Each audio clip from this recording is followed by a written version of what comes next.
Janapriya upscale 2 BHK 45 lakhs, 3 BHK 60 lakhs మాత్రమే. సితారా సైనిక్పురి.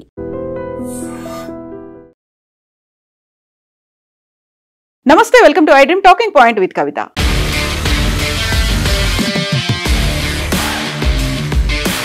భారతదేశం పాకిస్తాన్ మధ్య ఆపరేషన్ సింధూర్ సమయంలో యుద్ధం జరిగింది. ఆ యుద్ధాన్ని ఆపింది నేనే అని గతంలో చెప్పినటువంటి డొనాల్డ్ ట్రంప్ ఈసారి ఇంకొక అడుగు ముందుకేశారు. ఇరు దేశాలు యుద్ధాన్ని కనుక విరమించుకోకపోతే, యుద్ధం ఆపకపోతే రెండు దేశాల మీద 250% వరకు టారిఫ్ ను విధిస్తానని చెప్పినప్పటికీ మొదట్లో ఇరు దేశాలు కూడా అంగీకరించలేదు. 2 రోజుల తర్వాత మాత్రమే ఇరు దేశాలకు చెందినటువంటి లీడర్లు తనకు కాల్ చేశారని 250% టారిఫ్ వద్దు, మేము యుద్ధాన్ని విరమింప చేస్తున్నాము అనేటువంటి మాటని ఆ ఇద్దరు చెప్పారు అనేటువంటి మాటని డొనాల్డ్ ట్రంప్ మరొకసారి చెప్పారు. గతంలో యుద్ధాన్ని ఆపాననేది పదే పదే చెప్తూ వచ్చినటువంటి డొనాల్డ్ ట్రంప్ ఎప్పుడు ఇలా టారిఫ్లకు సంబంధించి ఒక బెదిరింపుల మాట గురించి చెప్పలేదు. కానీ ఈసారి మాత్రం Asia Pacific economic cooperation south కొరియాలో జరిగినటువంటి ఈ కాన్ఫరెన్స్ లో, ఈ సమ్మిట్ లో మాత్రం డొనాల్డ్ ట్రంప్ ఈ విషయాన్ని చాలా క్లియర్ గా చెప్పారు.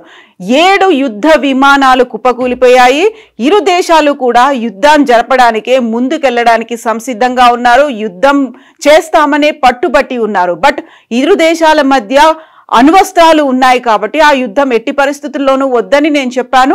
ఒకవేళ యుద్ధాన్ని కనుక కంటిన్యూ చేస్తే 250% వరకు టారిఫ్ ను విధిస్తాననే మాటని ఇరు దేశాలకి చెప్పినప్పటికీ ఇరు దేశాల ప్రధానులు దానికి యాక్సెప్ట్ చేయలేదు.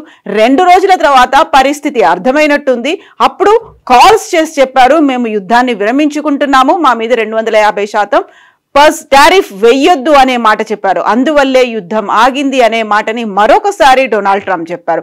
ఎట్ ద సేమ్ టైం మాతో ట్రేడ్ డీల్ కుదుర్చుకోవడానికి భారతదేశం ఉవ్విళ్ళూరుతోంది. ఒకవేళ అదే కనుక కంటిన్యూ అవుతాయి, యుద్ధం కనుక కంటిన్యూ అవుతే 250% టారిఫ్ తో పాటుగా ట్రేడ్ డీల్ కూడా మీతో కుదరదు అని చెప్పాను. అప్పుడు భారతదేశ ప్రధానమంత్రి Narendra Modi no we want trade deal with you అనే మాటని చాలా ఖచ్చితంగా చెప్పారు. అందువల్లే యుద్ధం ఆగింది అనే మాటని డొనాల్డ్ ట్రంప్ మరోసారి కూడా చెప్తూ ఉన్నారు. సో ఇప్పుడు $500 బిలియన్ సంబంధించినటువంటి ట్రేడ్ డీల్ 2030 కల్లా కుదిరే అవకాశం ఉంది. దానికి సంబంధించి చర్చలు కూడా జరుగుతున్నాయి.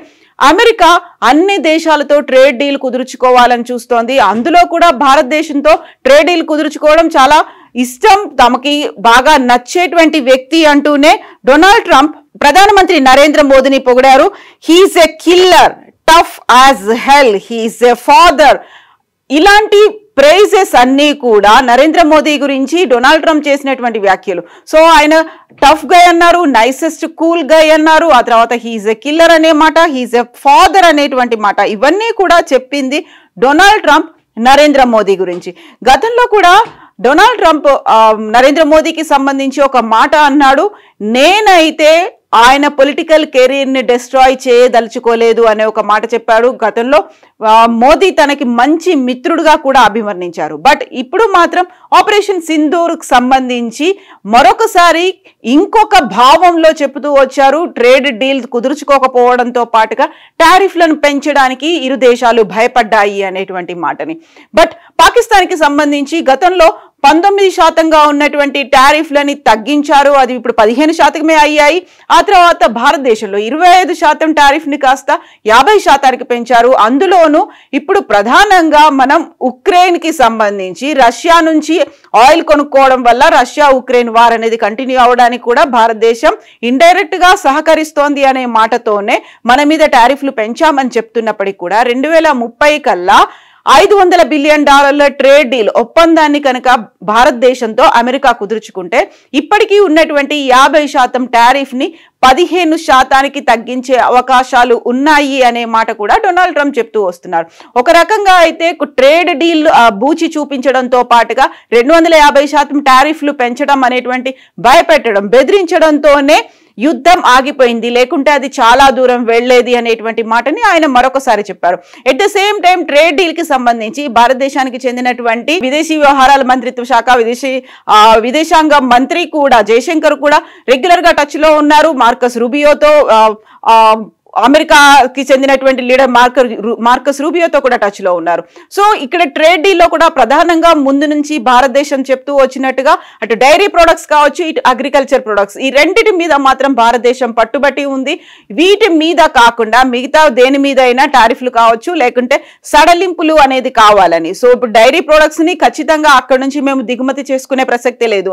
ఎందుకంటే అక్కడ ఉన్నటువంటి మిల్క్ ప్రొడక్షన్ లో ఎక్కువగా వాటికి నాన్ వెజ్ కంటెంట్ కూడా పెడుతున్నారు కాబట్టి, అక్కడ పాలిచ్చేటువంటి పాడి ఆవులకి నాన్ వెజ్ కూడా పెడుతున్నారు కాబట్టి అలాంటి ప్రొడక్ట్స్ ని మేము తీసుకోము అనడంతో పాటుగా అగ్రికల్చర్ ప్రొడక్ట్స్ కి సంబంధించి కూడా భారతదేశం పట్టుబట్టి ఉంది. ఎట్ ద సేమ్ టైం ఈ ట్రేడ్ డీల్ కి సంబంధించినటువంటి ఒప్పందాలు లేకపోతే చర్చలు కంటిన్యూ అవుతున్నప్పుడే H1B వీసాలకి సంబంధించి ఆ తర్వాత మిగతా ఆంక్షల మీద కూడా చాలా గట్టి పట్టుదలతో ఉంది. ఎట్ ద సేమ్ టైం ఇప్పుడు H1B వీసాలు అనేవి విపరీతంగా రావడం వల్ల అక్కడ అమెరికాలో ఉన్నటువంటి ఎవరికైతే ఎక్స్పర్ట్స్ ఉన్నారో, ఎవరైతే నిపుణులు ఉన్నారో వాళ్ళ మీద దెబ్బ పడేలా పర్టికులర్ గా భారతదేశమే చేస్తోంది అనేటువంటి మాటను కూడా వీడియో రూపంలో కూడా తమ అధికారిక ఎక్స్ పోస్ట్ లో, ట్విట్టర్ పోస్ట్ లో అనేది అమెరికా పెడుతూ వస్తోంది. అందులో రెండు వైపులా కూడా, ఒక వైపు ఏమో డబుల్ స్టాండర్డ్స్ అనేవి మెయింటైన్ చేస్తోంది అనేటువంటి వాదన వినిపిస్తోంది. H1B వీసాకి సంబంధించి భారతీయుల మీదే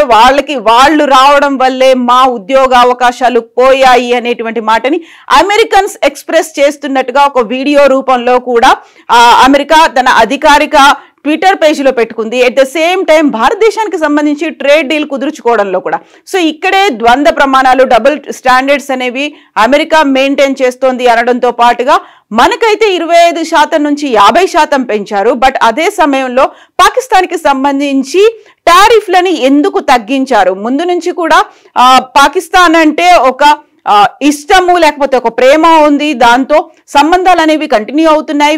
వెరీ రీసెంట్ గా పాకిస్తాన్ తో ఇంకొక ఒప్పందం కూడా కుదుర్చుకుంది. అక్కడ డ్రోన్స్ కి సంబంధించి తమ కార్యకలాపాలని కొనసాగించేలా, డ్రోన్ కదలికలతో పాటుగా డ్రోన్ చేసేటువంటి కార్యక్రమాలకి సంబంధించి కూడా, డ్రోన్ ఆపరేషన్స్ మీద కూడా పాకిస్తాన్ తో అమెరికా ఒప్పందం కుదుర్చుకుంది. బట్ అదే సమయంలో ఆఫ్ఘనిస్తాన్ కూడా వ్యతిరేకించింది. తమ గగనతలం మీద అమెరికా ప్రయోగించేటువంటి డ్రోన్లు తిరగడానికి వీల్లేదు అనేటువంటి మాటనైతే ఆఫ్ఘనిస్తాన్ ముందు నుంచి చెప్తోంది. సో ఇప్పుడు పాకిస్తాన్ తో సరైనటువంటి సరికొత్త ఒప్పందాలు కూడా అమెరికా కుదుర్చుకుంటూనే ముందుకెళ్తోంది. ఎట్ ద సేమ్ టైం ఈ విషయం మీద డ్రోన్ కదలికలకు సంబంధించి, డ్రోన్ ఆపరేషన్స్ కి సంబంధించి ఆఫ్ఘనిస్తాన్ కూడా అబ్జెక్షన్స్ చెప్తూ వచ్చింది. అండ్ ఆఫ్ఘనిస్తాన్ మధ్యలో జరిగినటువంటి యుద్ధానికి ఒక 5 రోజుల పాటు తీవ్ర స్థాయిలో శాంతి చర్చలు జరిగాయి, ఒప్పందం జరిగింది. ఇప్పటికైతే కాల్పుల విరమణ ఒప్పందానికి ఇరు దేశాలు అంగీకరించినప్పటికీ కూడా పాకిస్తాన్ మీద అమెరికాకి అంత ప్రేమ ఎందుకు? టారిఫ్లతో పాటుగా మిగతావన్నీ కూడా అక్కడ తగ్గిస్తూ వస్తున్నప్పుడు భారతదేశం మీద ఎందుకు చేస్తున్నాయి? ఎట్ ద సేమ్ టైం ప్రధానమంత్రి నరేంద్ర మోదీని కూడా కూలెస్ట్ గై, టఫ్ యాజ్ హెల్ అంటూ, ఒక నైసెస్ట్ పర్సన్ అంటూ ఆయనతో ఫ్రెండ్షిప్ ని కూడా కోరుకోవడంతో పాటుగా ట్రేడ్ డీల్ కి సంబంధించి అన్ని దేశాల్లాగే భారతదేశంతో కూడా మేము ట్రేడ్ ఒప్పందాలు కుదుర్చుకుంటాము అని చెప్పడం అనేది, సో డబుల్ స్టాండర్డ్స్ అమెరికాకు సంబంధించి కనిపిస్తున్నాయి అనేది. యాక్చువల్గా ఎందుకని అమెరికా పాకిస్తాన్ని దూరం పెట్టలేకపోతుంది? భారతదేశాన్ని లొంగ తీసుకునే ప్రయత్నాలు ఎందుకు చేస్తోంది? ట్రేడ్ డీల్ తో పాటుగా టారిఫ్లను పెంచాలి అనేటువంటి బెదిరింపులు, ఇలాంటి బూచిని ఎందుకు చూపిస్తోంది? అమెరికాకు ఉన్నటువంటి ద్వైపాక్షిక సంబంధాల మీద భారతీయులు లేకపోతే మనం ఎందుకు ఇంకా సాఫ్ట్ గా ఉంటున్నాము అనేటువంటి విమర్శలన్నీ వస్తున్నప్పటికీ కూడా సో డబుల్ స్టాండర్డ్స్ అనేవి కంటిన్యూ అవుతున్నాయి. అమెరికా ఎప్పటికీ నమ్మదగినటువంటి మిత్రుడు కాదు అనేటువంటి వాదనలు కూడా ఉన్నాయి. మీరేమనుకుంటున్నారో కామెంట్స్ రూపంలో తెలియజేయండి. And for more videos, please subscribe to iDream. Please subscribe to iDream. Please subscribe iDream. And please subscribe to iDream.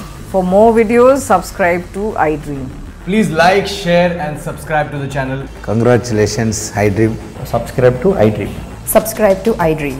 So subscribe to iDream Media. iDream team andarki huge congratulations. Please subscribe iDream Media. Please subscribe to iDream. Subscribe iDream. Please subscribe to iDream. iDream అంటే నా కళల ఛానల్ను subscribe చేసుకున్న నోరు తిరుగుతలేదు, మీరైతే గంట గుర్తు కొట్టండి. For more such videos, please subscribe to iDream. Subscribe to iDream. Please subscribe to iDream. Please subscribe iDream Media. Please do subscribe to iDream. Please subscribe to iDream Media. For best entertainment and information, please subscribe iDream. And don't forget to subscribe to iDream.